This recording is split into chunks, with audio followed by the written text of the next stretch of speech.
बिस्मिल्लाहिर्रहमानिर्रहीम। शुरू करता हूँ अल्लाह के पाक नाम से जो बहुत बड़ा मेहरबान नायत रहने वाला है। दोस्तों, बहनों, भाइयों, बुजुर्गों, अस्सलाम वालेकुम वरहमतुल्लाहि वबरकातुहू।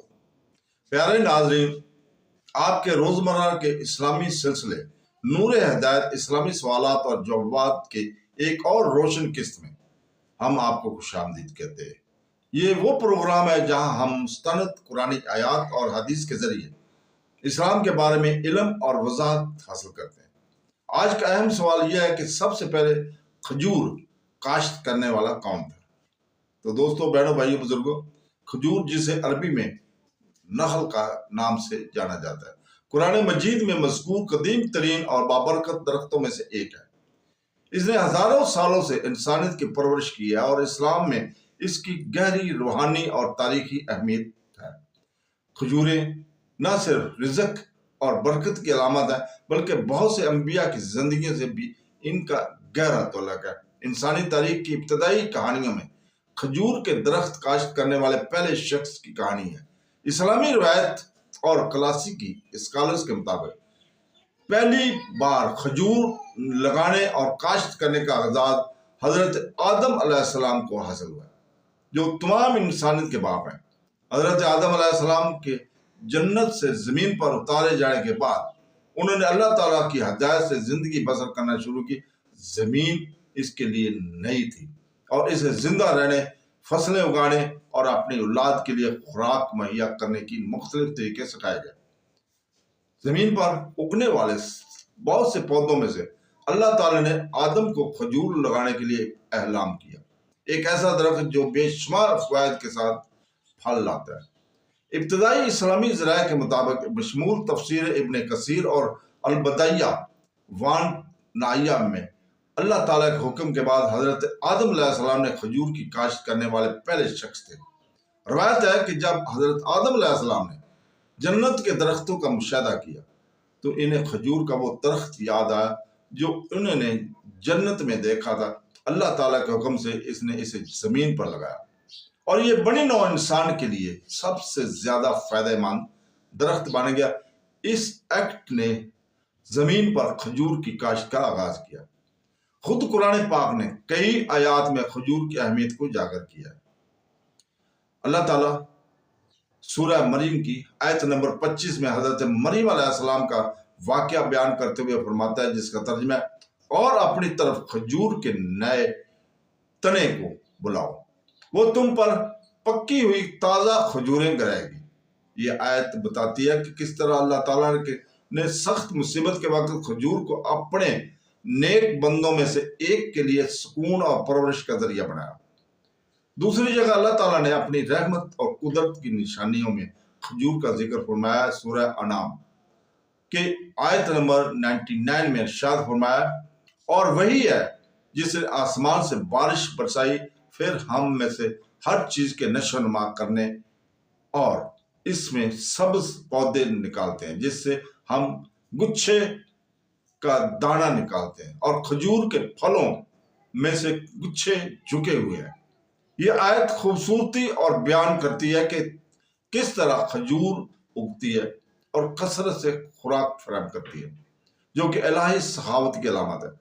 कुरान पाक में खजूर के दरख्त का बार बार जिक्र किया गया, जो इंसानों को दी गई नेमतों में से एक है। सूरह काफ की आयत नंबर 10 में अल्लाह ताला फरमाता है, जिसका तर्जुमा है, और लंबे लंबे खजूरें जिनमें तहदार फल है, इससे दरख्त की तख्लीक की इज़्ज़त और आसानी जिंदगी की बका में इसकी अहमियत का पता चलता है। तो दोस्तों, बहनों, भाइयों, बुजुर्गों, उलमा इस्लाम ने कहा है कि खजूर को दरख्तों में एक खास अहमियत हासिल है। कहा जाता है कि खजूर को इसी मिट्टी से बनाया गया जिससे आदम अलैहिस्सलाम को पैदा किया गया था। ये मुख्तलिफ क्लासिकी तसानीफ में नकल किया गया, जिनमें इमाम स्वेती और अल सबती की तहरीरें शामिल है, जिनमें जिक्र किया गया अल्लाह ताला ने खजूर से कहा, मुबारक हो क्योंकि मैंने तुम्हें आदम की बाकी मिट्टी से पैदा किया। लिहाजा बड़ी नौ इंसान और खजूर के दरमियान एक रूहानी तल्लुक़ मौजूद है, जो पाकीज़गी, लचक और परवरिश की अलामत है। तो दोस्तों, बहनों, भाइयों, मजीद ये कि नबी करीम सल्लल्लाहु अलैहि वसल्लम ने कसरत से खजूर की फजीलत का जिक्र फरमाया। सही बुखारी हदीस नंबर 61 में है कि रसूल पाक सल्लल्लाहु अलैहि वसल्लम ने फरमाया कि दरख्तों में एक दरख्त ऐसा है जिसके पत्ते नहीं गिरते और वो मुसलमान की तरह है, बताओ वो कौन सा दरख्त है। सहाबा ने बहुत से दरख्तों के बारे में सोचा, लेकिन आप सल्लल्लाहु अलैहि वसल्लम ने खुद फरमाया कि ये खजूर है।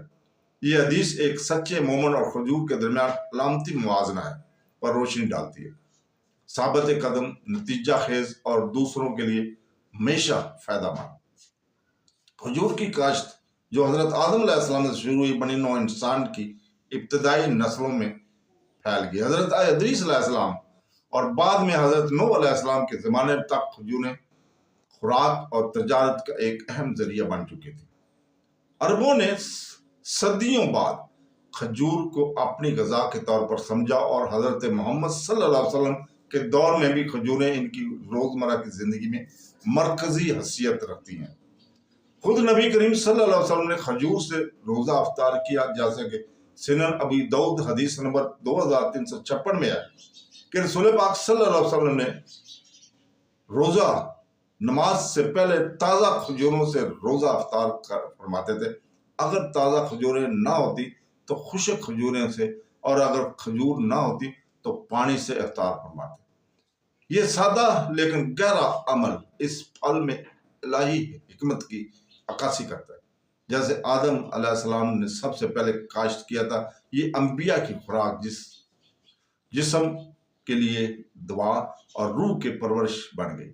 आज भी इस्लामी सखावत में खजूर को एक मुकद्दस मुकाम हासिल है। रमज़ान मुबारक के दौरान जश्न के औकात में और मेहमान नवाजी की अलामत के तौर पर इस्तेमाल किया जाता है। तो दोस्तों, बहनों, भाइयों, आखिर में मुस्तनद इस्लामी रवायत और इल्मी इत्तिबा के मुताबिक हजरत आदम अलैहिस्सलाम ने ज़मीन पर सबसे पहले खजूर की काश्त की थी। ये दरख्त जैसे अल्लाह ताला ने अपनी रहमत की निशानी के तौर पर बनाया, तमाम नस्लों के लिए खुराक और बरकत का जरिया बनाया। कुरान पाक और हदीस नबवी दोनों इस दरख्त को इसके फैद और रूहानी मैनी की वजह से इज्जत देते हैं। आदम अलैहिस्सलाम के ज़माने से लेकर आज तक खजूर इंसानियत को अल्लाह ताला के रिज़्क़ और तख्लीक के सब्र और इलाही हिकमत के दरमियान अब्दी तअल्लुक़ को याद दिला रही है। इस तरह खजूर एक जिस्मानी और रूहानी अलामत के तौर पर खड़ी है, इंसानी काशित का पहला फल और ज़मीन पर अल्लाह ताला की रहमत की मुसलसल अलामत। तो दोस्तों, बहनों, भाइयों, हमारी दुआ है कि अल्लाह ताला हमें आज जो हमने पढ़ा, सुना, देखा, इस पर यकीन करने और अमल करने की तौफीक अता फरमाए। ऐ अल्लाह ताला हमारे इल्म, ईमान और फहम में इजाफा फरमा।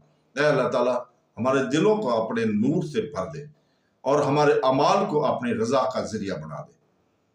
तो दोस्तों, कल मिलते हैं इंशाअल्लाह ताला एक और मुतासर कन सवाल और जवाबत के साथ अपने इसी सिलसिले नूरे हिदायत में। तब तक अल्लाह ताला को याद करते रहो, क्योंकि अल्लाह ताला की जिक्र से ही दिलों को सुकून मिलता है। अल्लाह हाफ़िज़।